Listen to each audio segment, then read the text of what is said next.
সাহায্য করো। যে কেউ আমাকে এই ভয়ঙ্কর সিংহের থাবা থেকে রক্ষা করতে পারবে তাকে আমি ১০ কোটি টাকা পুরস্কার দেব। ওহে দুর্দান্ত যুবক, তুমি কি এর ভয়াবহতা বুঝছ? এটা একটা সত্যিকারের সিংহ যা তোমাকে এক কামড়ে শেষ করে দেবে। ভোরবেলা ঘড়িতে ৫টা বেজে গিয়েছিল। মহানগরী তখনও সম্পূর্ণভাবে জাগ্রত হয়ে ওঠেনি, তবে রেল স্টেশনের বাইরের পথে হাঁটাহাঁটি শুরু হয়ে গিয়েছিল। হাতগাড়ি সাজানো হচ্ছিল, সংবাদপত্রে বিতরণ হচ্ছিল, এবং সেই জটলার মধ্যেখানে একটা ছোটখাটো চায়ের স্টল ছিল। জংধরা একটা চাকা সামান্য বেঁকে গিয়েছিল, এবং ওপরে ঝোলানো সাইনবোর্ডে হাতের লেখায় লেখা ছিল অমিত চা স্টল। অমিতের বয়স ছিল ১৫ বছর, সরু দেহ, গাঢ় ত্বকের রং, চুল সর্বদা অগোছালো এবং চোখে বয়সের তুলনায় অতিরিক্ত বুদ্ধিমত্তা। সে গ্যাসের চুলায় কেটলি চাপিয়ে দিয়েছিল, দুধ উথলে উঠছিল, আদাকুচি করা ছিল, এবং চায়ের পাতা সে একটু অতিরিক্তই ছেড়েছিল, কারণ স্টেশনের চা শক্ত হয়ে থাকা প্রয়োজন। অমিতের কাছে চা কেবল চা ছিল না, ওটাই ছিল তার উপার্জন, ওটাই তার কর্তব্য। ওটার মাধ্যমেই তার মায়ের চিকিৎসা চলত, ওটার মাধ্যমেই দুজনের খাবার জোগাড় হতো। তার মা ঠিক পাশেই ফুটপাথে বিছানো একটা পুরনো চাদরের ওপর বসেছিলেন, দুর্বল দেহ, ফাঁকা দৃষ্টি, আর কাশি যা থামার নাম করছিল না। অমিত, খুব বেশি দৌড়াদৌড়ি করিস না, মা দুর্বল স্বরে বললেন। অমিত হাসতে হাসতে মাথা ঝাঁকিয়ে দিল। চিন্তা করো না মা, আজ ভালো বেচাকেনা হবে, আজ মহানগরীতে বড় অনুষ্ঠান আছে। মা আর কোনো প্রশ্ন করলেন না, তিনি জানতেন ছেলের প্রত্যেকটা নিঃশ্বাস পরিশ্রমে পূর্ণ। আজ মহানগরীতে উত্তেজনা একটু অধিকই ছিল। পোস্টার আটকানো ছিল, ব্যানার ঝোলানো ছিল, নতুন প্রাণী উদ্যান, দেশের সবচেয়ে বড় প্রাণী উদ্যান। সংবাদপত্রে ছাপা হয়েছিল এক বড় ব্যবসায়ীর ছবি, যিনি এই প্রাণী উদ্যানের উদ্বোধন করতে চলেছিলেন। নাম সকলে জানত, অসীম ধনসম্পত্তি, বিলাসী যানবাহন, নিরাপত্তার বিশাল দল। অমিত সংবাদপত্রে তার ছবি দেখেছিল, দামি পোশাকে এক ব্যক্তি, মুখে আত্মপ্রত্যয়। অমিত চা ছেঁকে ছেঁকে ভাবল, কতটা ভিন্ন জীবন এর আর আমার। সকাল ৮টা নাগাদ জটলা বেড়ে গেল। পুলিশ, সংবাদকর্মী, ক্যামেরা, যানবাহন। প্রাণী উদ্যানের প্রবেশদ্বার থেকে কিছুটা দূরেই ছিল অমিতের স্টল। লোকজন চা পান করছিল, আলোচনা করছিল। ওহে ছেলে, একটা চা। ভাই, দুটো ছোট চা। অমিতের হাত দ্রুত গতিতে চলছিল, কিন্তু মন স্থির ছিল। সে প্রত্যেকটা মুখ লক্ষ্য করছিল, ভীত, আনন্দিত, উত্তেজিত। তারপর অকস্মাৎ একটা অস্বাভাবিক শব্দ ভেসে এলো। প্রথমে মনে হলো ভারী কোনো জিনিস পতিত হয়েছে, তারপর চিৎকার, তারপর হুড়োহুড়ি। অমিত মাথা উঁচু করল। প্রাণী উদ্যানের দিক থেকে লোকজন দৌড়ে আসছিল। কারোর জুতো খসে গেল, কেউ হোঁচট খেল, কেউ চেঁচাচ্ছিল, সিংহ, সিংহ বাইরে বেরিয়ে এসেছে। অমিতের বুক ধক করে উঠল। সে প্রথমবার প্রাণী উদ্যানের অভ্যন্তর থেকে এমন আতঙ্ক দেখল। আর তখনই সে দেখল নিরাপত্তার বেড়াজালের মধ্যখানে সেই ধনী ব্যক্তি দাঁড়িয়ে আছে। তার মুখ ফ্যাকাশে হয়ে গিয়েছিল, এবং ঠিক সামনে কিছুটা দূরে একটা সিংহ, খোলা অবস্থায়, মুক্ত সিংহ, চোখে জ্বালা, আর প্রত্যেকটা পা ওই ব্যক্তির দিকে। জটলা দূরে সরে গিয়েছিল, পুলিশ জমে গিয়েছিল, কেউ সামনে এগোচ্ছিল না। ধনী ব্যক্তি চিৎকার করল, যে আমাকে রক্ষা করবে আমি তাকে ১০ কোটি দেব। অমিতের আঙুল চায়ের কাপে শক্ত হয়ে আটকে গেল। সে মায়ের দিকে চাইল, তারপর সিংহের দিকে। আর এখান থেকেই সেই কাহিনী শুরু হতে চলেছিল, যা মহানগরী কোনোদিন ভুলবে না। অমিত জীবনে প্রথমবার ভীতিকে এত নিকট থেকে দেখল। সেই ভীতি যা শুধু চোখে নয়, পুরো পরিস্থিতিতে ছড়িয়ে পড়ে। বায়ু যেন স্থির হয়ে গিয়েছিল, গোলমাল অকস্মাৎ নীরবতায় পরিবর্তিত হয়ে গিয়েছিল। সিংহটি মাটির উপর দিয়ে ধীরে ধীরে চলছিল। প্রত্যেক পদক্ষেপে তার পেশিবহুল পা স্পষ্ট হয়ে উঠছিল, লেজ সামান্য দুলছিল, চোখ সরাসরি সেই ব্যক্তির উপর আবদ্ধ ছিল, যে এখন আর ধনী নয়, শুধু এক ভীতু মানুষ বলে মনে হচ্ছিল। সুরক্ষারক্ষকদের হাত কাঁপছিল। কেউ বন্দুক উঠালো, তারপর আবার নামিয়ে নিল। গুলি চালানো সহজ ছিল না।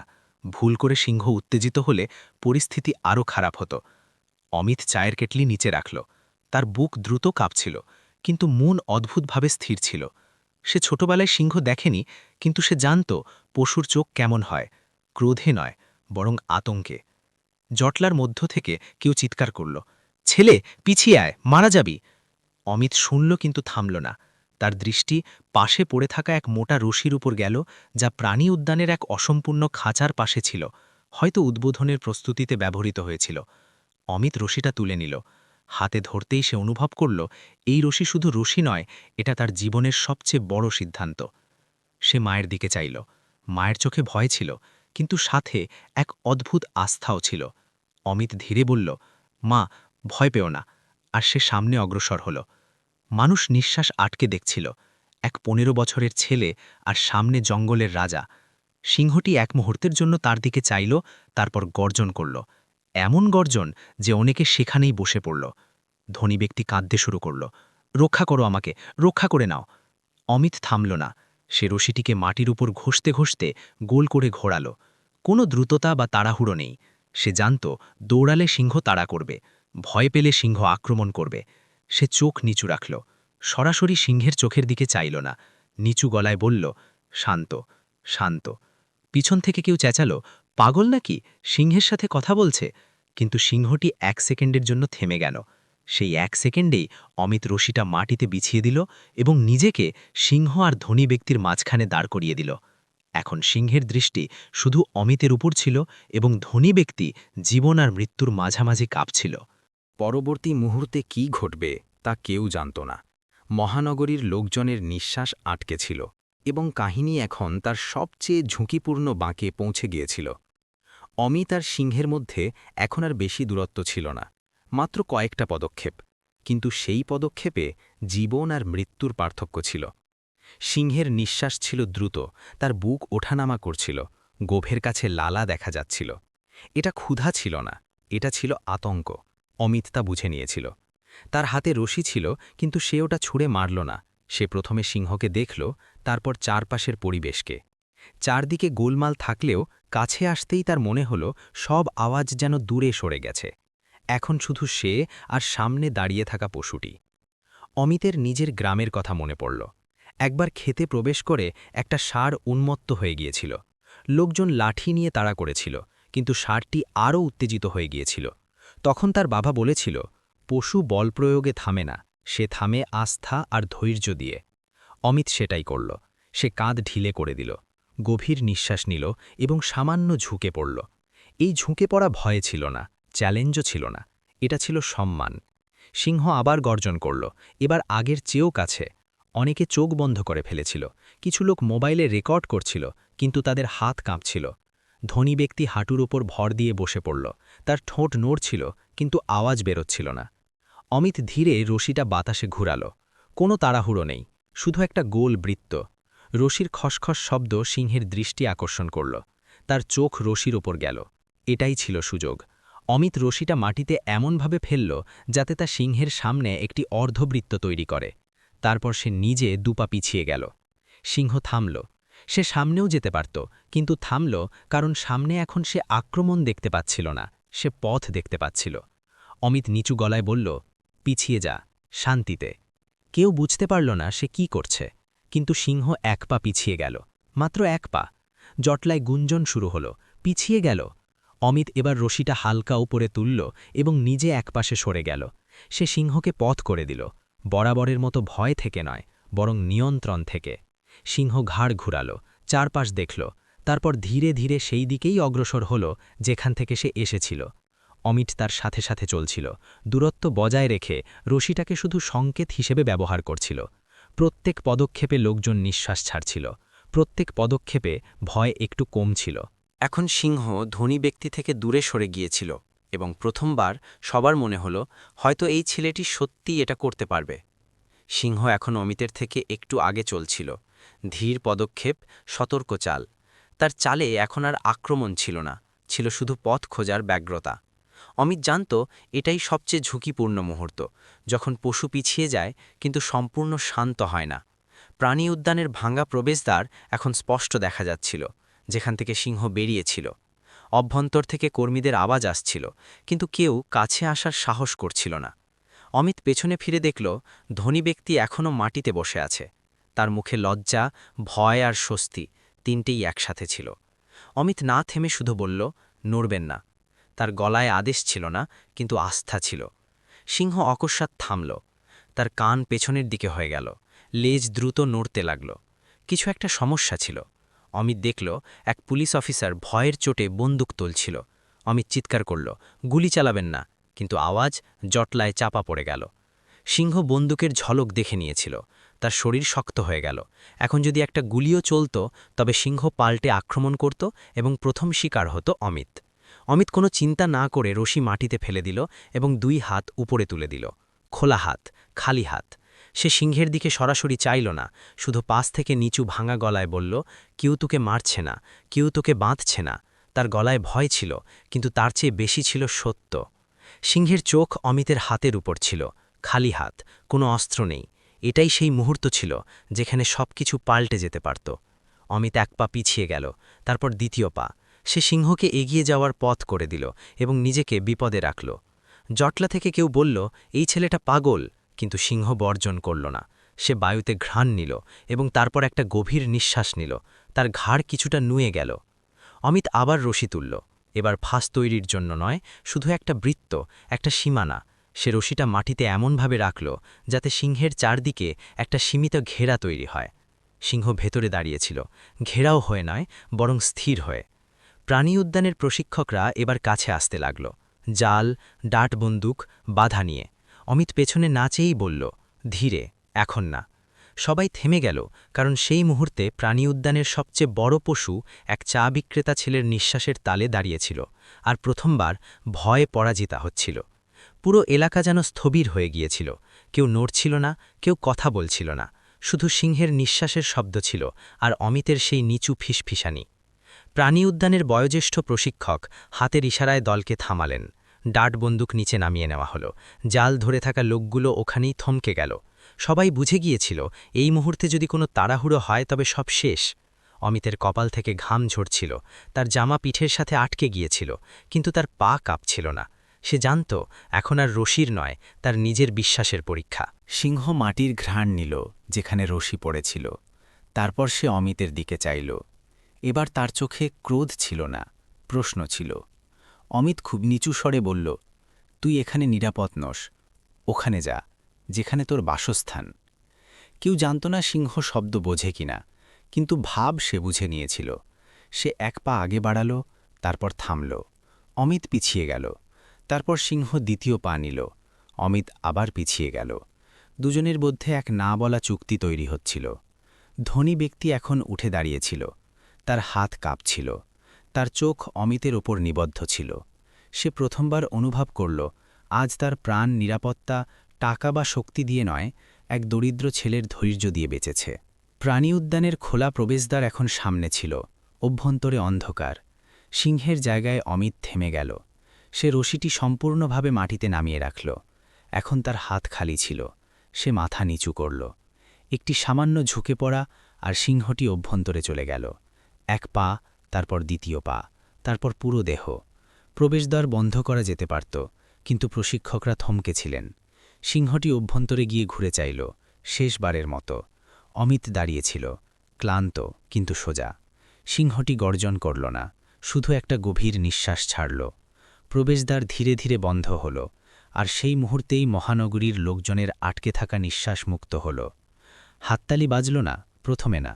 প্রথমে লোকজন কাঁদল, কেউ মাটিতে বসে পড়ল, কেউ ঈশ্বরের নাম নিল। তারপর অকস্মাৎ গোলমাল ফেটে পড়ল। ক্যামেরা চালু হল, সংবাদ মাধ্যম চিৎকার করে উঠল। কিন্তু অমিত ওখানেই দাঁড়িয়েছিল, শান্ত। সে জটলার দিকে চাইছিল না। তার দৃষ্টি ছিল দূরে ফুটপাথে বসে থাকা তার মায়ের ওপর, আর তার মায়ের চোখে আজ প্রথমবার ভয় ছিল না। হাততালির শব্দ এখন আকাশ ফাটছিল। লোকজন অমিতের নাম জানত না, কিন্তু তাকে দেখছিল। ছেলেটা করে দেখিয়েছে, এই বাচ্চাটা কে? ক্যামেরা এদিকে করো।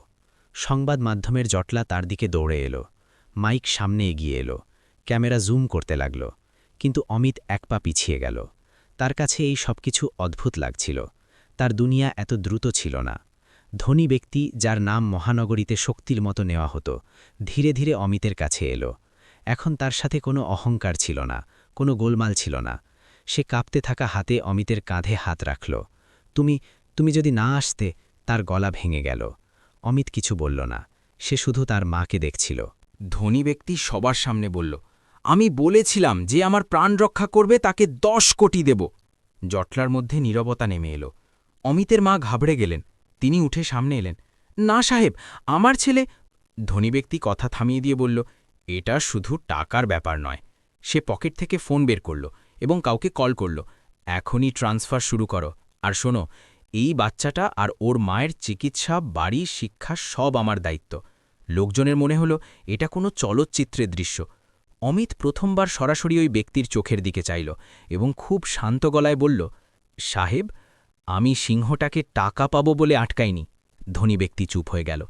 আমি আটকেছি কারণ আপনি যদি মারা যেতেন তবে আমার মা রোজ বলতো, তুই ওখানে ছিলি তবুও কিছু করলি না। কয়েক সেকেন্ড কেউ কিছু বলল না। তারপর ধনী ব্যক্তি ধীরে মাথা নিচু করল। আজ তুমি আমাকে শুধু জীবন দাওনি, সে বলল, তুমি আমাকে মানুষ বানিয়ে দিয়েছ। সেদিন 10 কটেল ঘোষণা হয়েছিল, কিন্তু তার চেয়েও বড় কিছু পরিবর্তিত হয়ে গিয়েছিল। অমিতের গাড়ি সরেনি। পরের দিনও সে চা বিক্রি করতে এলো। শুধু তফাৎ ছিল এতটুকু, এখন লোকজন ঝুঁটিয়ে তার থেকে চা নিত এবং মহানগরী তাকে চিনে গিয়েছিল। সাহস কখনো বয়স দেখে না, আর মানবতা কখনো মর্যাদা বা সামর্থ্য জিজ্ঞেস করে না। পরের দিন সকালে মহানগরী ওখানেই ছিল, কিন্তু অমিতের দুনিয়া কিছুটা পরিবর্তিত হয়ে গিয়েছিল। রেল স্টেশনের বাইরে সেই একই স্থান, সেই ফুটপাত, সেই চায়ের গাড়ি।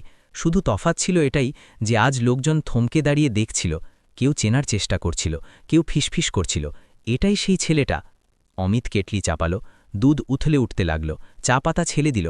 সবকিছু তেমনই ছিল যেমনটা গতকাল ছিল। তার মা পাশেই বসেছিলেন। আজ তার পিঠ কিছুটা সোজা ছিল, চেহারায় অনেক দিন পর শান্তি ছিল। অমিত, তিনি ধীরে বললেন, তুই কি কাল ভয় পাসনি? অমিত হাসল। ভয় তো ছিল মা, কিন্তু তার চেয়েও বড় কিছু ছিল। কি? যদি আমি পালিয়ে যেতাম তবে সারা জীবন নিজের থেকে পালিয়ে বেড়াতাম। মায়ের চোখ ভিজে এলো। সকাল 10টার দিকে কালো যানবাহনের বহর থামল। সেই একই ধনী ব্যক্তি নামল। আজ গায়ে স্যুট ছিল না, সাদা পোশাক, চেহারায় গাম্ভীর্য। লোকজন পথ ছেড়ে দিল। সে সরাসরি অমিতের গাড়ির কাছে এলো। একটি চা, সে বলল। অমিত কিছু না বলে চা তৈরি করে দিল, যেমনটা সবাইকে দেয়। ব্যক্তি চায়ের চুমুক নিল, চোখ বন্ধ করল। খুব ভালো হয়েছে। তারপর সে বলল, অমিত, আমি চাই তুমি শিক্ষা গ্রহণ করো। অমিত চুপ থাকল। আমি চাই তুমি এই মহানগরীতে শুধু একটি কাহিনী হয়ে না থাকো, উদাহরণ হও। অমিত ধীরে বলল, আমি শিক্ষা গ্রহণ করব সাহেব, কিন্তু চা বিক্রি ছাড়ব না। ব্যক্তি হেসে ফেলল, প্রথমবার প্রাণ খুলে। ঠিক আছে, সে বলল, তবে তুমি শিক্ষাও গ্রহণ করবে আর চাও বিক্রি করবে, কারণ মাটির সাথে যুক্ত মানুষ কখনো নিজেকে হারায় না। সেদিন থেকে অমিতের জীবন দুটি পথে চলল, সকালে বিদ্যালয়, বিকেলে চা। মায়ের চিকিৎসা শুরু হলো, বাড়ি পাওয়া গেল, কিন্তু গাড়িটি ওখানেই রইল। লোকজন এখন শুধু চা পান করত না, তারা থামত, কথা বলতো, আর যাওয়ার সময় কিছু একটা ভেবে নিয়ে যেত।